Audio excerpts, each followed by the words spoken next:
Are you one of the fighters? Yes. I understand correctly, you're fighting for a Druze militia? No, I'm not working for a militia, but I'm Druze and I am defending my city, my people, with the militias. A coalition of Druze militias, actually, in southern Syria's governorate of Sweida, where bloody sectarian clashes killed hundreds this week. Osama is speaking here to Jake Pace-Laurie for The National. He tells him he's not usually a fighter, but the circumstances have changed. How recently have you taken up arms? 3 months ago or so, since the troubles started in Jermana and Sahnaya, the threats to the Druze. And you're prepared to fight, to kill, and potentially to die? We are peaceful people. Okay. I said once before that everyone who is carrying an illegal gun must be shot with his own gun. That was my word. But now we have two choices. We can fight or we can die. We had to pick up guns and fight. Was that gunfire? Yes, there is. I mean, we're on the battlefield now. The city of Sweida has become a battleground this week after a series of retaliatory attacks between Druze militiamen and Bedouin tribes in the area escalated into an almost all-out war. President Ahmad Al Shara's government intervened by sending general security forces to Sweida. They were met with deadly confrontations and dozens of their own soldiers were also killed. But residents said the government's response was brutal and biased against the Druze minority. Families fled, civilians were killed in the crossfire, homes were looted and destroyed. The scenes were devastating. To add fuel to the fire, Israel stepped in with its own strikes on Syria's government asset, bombing the defense ministry in Damascus. It said it's protecting the Druze, but the story is more complicated than it appears on the surface. This is Beyond the Headlines, and I'm your host, Nada Al-Tahir. In this episode, we dig deep into the many layers that have brought bloodshed to Sweida this week. We discuss the growing distrust between the Druze community and the new government and ask what is really behind Israel's intervention in Syria. A ceasefire deal reached earlier in the week fell apart. A new one came into effect on Wednesday after Druze leaders in Sweida came to an agreement with the government. But the anger had already festered. It's also not the first time that the Druze came under attack since Shara's government came into power. The first time was just a few months ago, in April. They fought some battles during the last attacks on the Sweida and Druze. And in that fighting, who were you fighting against? We don't exactly know because they come together. There's Bedouins, there's people wearing ISIS flags, and the general security. There's no separation between the people who are killing you and general security in your view? No, we know they're different, but we don't care because they are all killing us. Depending on who you ask, you'll get a very different picture of who's to blame. But this perception that perhaps general security officers or rogue government-aligned fighters may be responsible for the attack on a minority group that was already persecuted during Assad's reign has further divided Syrians. We don't understand why they consider us our enemies. We don't know why they are attacking us. I mean, 2 years ago, I was most wanted for Bashar al-Assad. I fought with them against Bashar al-Assad. And now they came and killed my people. From the outside, it's easy to oversimplify this as a sectarian conflict fueled by religious zeal. But this is not the case. There's a political push and pull at play. And even within each community, there are opposing positions on the matter. To put it all into context, I speak to Rahaf Ad-Dughli, a lecturer in Middle East and North African Studies at the UK's Lancaster University. Rahaf, what happened in Sweida exactly? Can you explain it? And why it has pitted the Druze community against the current government? It's really hard to kind of frame the recent clashes in Sweida to just the last week. I think there has been a failure in terms of the political process, the way that the new leadership has approached the transitional political process in the last 7 months in countries that has just burned out from 14 years of extensive war and non-state actors that have emerged in the last 14 years. It's very hard to come and use only force, using security approach only. I think it's also a military and security miscalculations by the new leadership. We see that the way that the integration of these many military or armed groups has not been systematically followed in an institutional way. Sweida is a home to both Druze and tribal communities, and there has always been tensions, and that tension has been exacerbated in the last also course of the Syrian war. And there has been also a surge of sectarian narratives, both manipulated and instrumentalized from top, so from the leadership, and also from below, when tensions between two traditionally rival communities, and when the state comes with not that neutrality, it kind of appears as if using one community against. And here where we say that we are in the break of not only another cycle of violence, but a more of a civil war that's being reduced to their identities, ethnic, sectarian, and also ideological. How does the situation of the Druze in Syria differ now under this new regime versus the old one? Were they more protected under Bashar al-Assad? It always has been a myth about the relationship between minorities and the Assad regime.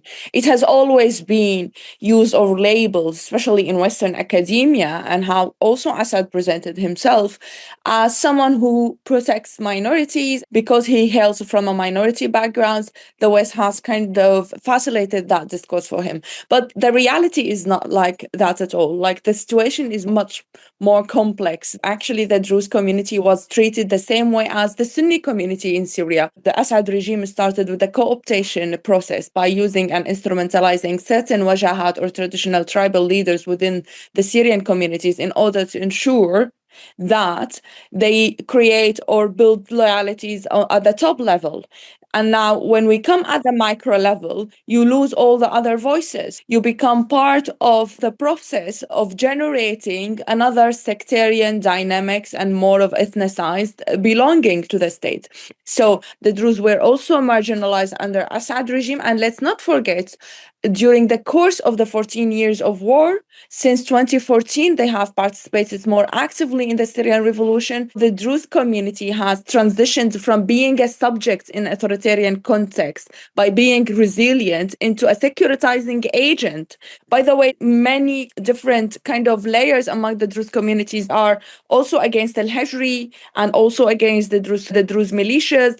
It's quite shameful, actually, after 14 years of war, that a Sweida or the Druze can become tooled into one man, such as Al-Hajri. You are reducing the men and women of Sweida to one person, and that's completely not true. You mentioned Al-Hajri twice now. What can you tell us about him? Who is Sheh Hikmat Al-Hajri, and how does his position differ to other Druze leaders? And how do people feel about him in general? As I said, in the 1970s, the Assad regime has tried to communicate or to build the social contract between the state and the communities through empowering certain tribal traditional leaders. So Sweida kind of witnessed the many figures. There were Al-Hinnawi and also Al-Hajri. But however, Al-Hajri, from August 2023, he started to play a very important and influential role in the protests. However, you cannot reduce the different kind of civil campaigns that we witnessed in Sweida to Al-Hajri's approach only. That's being said, I think the Druze community needs to unpack or to have another struggle against that kind of tribal leadership. But it's always normal or kind of expected in countries where it's divided, fractured, and factionalized that people find or lean towards finding a protective role and mobilize around him. During the course of the clashes, the government appeared to respond with brutal force. We saw videos of civilians caught in the crossfire, homes were damaged, people forced to flee. And in response to all of that, the Druze fighters have said they won't give up their arms and will continue to resist integrating into a centralized government. Could this operation by the new government now force the Sweida militias to lay down their arms? I think one of the problems one of the miscalculations that has been committed by the new leadership is first solving a social political problem using security and force. And I think in that way, the state securitize the whole community by labeling it as one person, such as Al-Hijri. Now, the kind of political negotiations that has been happening between the new leadership and Al-Hijri did not reach a kind of a final consensus, because there is also another miscalculations by the new leadership, which is trying to get legitimacy by focusing on how the West responds to their authority in Damascus. There was also a miscalculations of how Al Shara read the regional dynamics. The new leadership has put themselves in a mistake where it becomes more seen or perceived as an invader, because you have different drivers and motivations by these Druze fighters, for example, who will not lay their arms. They are in danger and feeling that they need to protect their land and their homes. So what about Israel's intervention? Almost instantly after the fighting started, Israel struck Syria. Shocking footage of its aerial bombardment in Damascus was captured live on TV. Israel have intervened with some airstrikes on tanks approaching Sweida. I wondered what your perspective was on that. Well, I'm going to be honest with you. I don't like Israel. But they are helping us. And they are way better than the radical people they are fighting against us now. I mean, I'm not saying good things about Israel. No, Israel is a bunch of murderers and terrorists. You see what they are doing in Gaza and Lebanon. But even with this, they are way more human than the people who are attacking us now. To be clear, there are many among the Druze community who reject Israel's intervention. They've taken to social media to speak against its military action. Some have explicitly said, we don't need Israel to defend us. Like we said, it's not all black and white. Reactions do vary. And in any case, I asked Rahav, why did Israel bomb Syria? I don't think it's very strange for Israel to manipulate and instrumentalize sectarian identities in the region. That's a tactic. Let's be clear and also be honest that it's in the public, and we know that the Druze community in Syria has more of a familiar relations with the Druze community in Israel, who is also part of the Israeli army. So where is the problem? It's, I think, with the way that we ask the question, instead of asking why Israel is bombing the Syrian army of Al Shara or why they are helping the Druze community, the question should be why the Druze community in Syria would ever need protection from Israel. So sub-state identities and communities get or build that kind of relations with external actors or become tools or instrumentalized by external actors when the project of state building fails internally. First, what is happening between the Druze and the central government, Ahmad Al Shara's government in Damascus? This is Joshua Landis. He's co-director of the Center for Middle East Studies at the University of Oklahoma and an expert on Syria. The Druze, who are 3% of the Syrian population, but a heterodox Shiite group, not unlike the Alawites, are very fearful of control by Damascus. They were able to liberate themselves from Assad's government a year ahead of Jawlani or Ahmad Al Shara's takeover of Damascus. Once Ahmad Al Shara had set up government, proclaimed himself the sovereign of Syria, and demanded that the Druze lay down their guns and allow his army to enter the Jebel Druze. The Druze said, no, we will not do this. We don't trust you. And we have to remember that Jawlani, when he was the head of al-Nusra, of al-Qaeda in Syria, had persecuted the Druze. So there was deep distrust. So this is a classic standoff between two communities. And the central government is determined to take the Jebel Druze. And Israel then jumped in to the situation because Netanyahu had already proclaimed that Shara should not move any troops south of Damascus. And he proclaimed that he would protect the Druze people in Syria. Why? Because his loyalty to the Druze of Israel. And there's an important Druze minority in Israel who serve in the IDF and the military and so forth. So Israel is using the Druze of Syria as a pretext to keep the government in Damascus weak and Syria divided. So it's trying to appease the Druze within its own ranks by, quote, defending the Druze in Syria? Is that why Israel struck Damascus? That's part of the reason, but there's a much larger issue for Israel. As soon as Ahmad Shara conquered Damascus, Israel proclaimed, we don't trust this guy.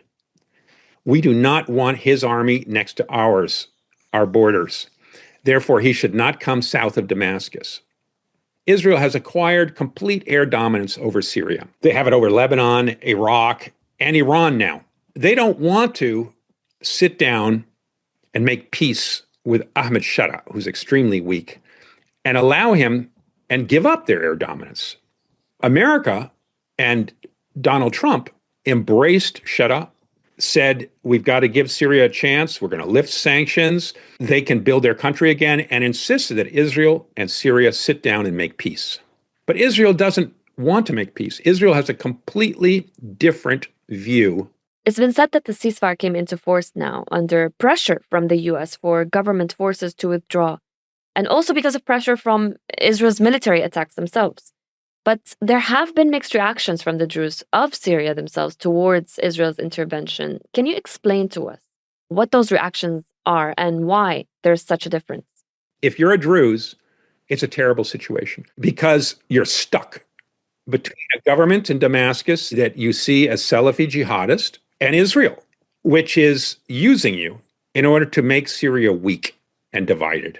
The Druze religious leaders have said, we want foreign protection, which is an oblique way of saying we accept that Israel is defending us. And they have looked at what happened to the Alawites on the coast of Syria.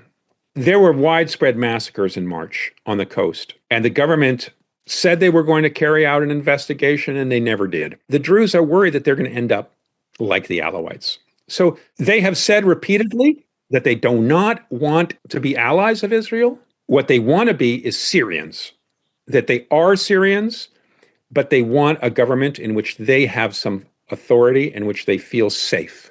But at the same time, without Israel, they have no protection. But ultimately, Israel's not going to save the Druze. What is Israel's strategy? Is it trying to gain Syrian Druze as allies post-Assad? Is it trying to seize more land in Syria? Is it trying to divide and conquer by creating more division among minorities? I think it's all of the three. Every one of those strategies. On the one hand, many Druze in Israel have cut the fence in the Golan Heights and have run across the border in order to help their fellow Druze.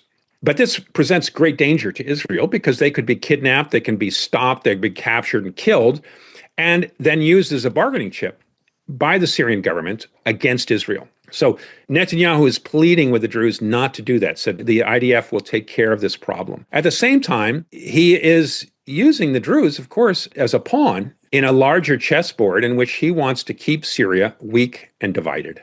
But he can't take the Jebel Druze. I mean, could Israel move its troops up and capture the Jebel Druze?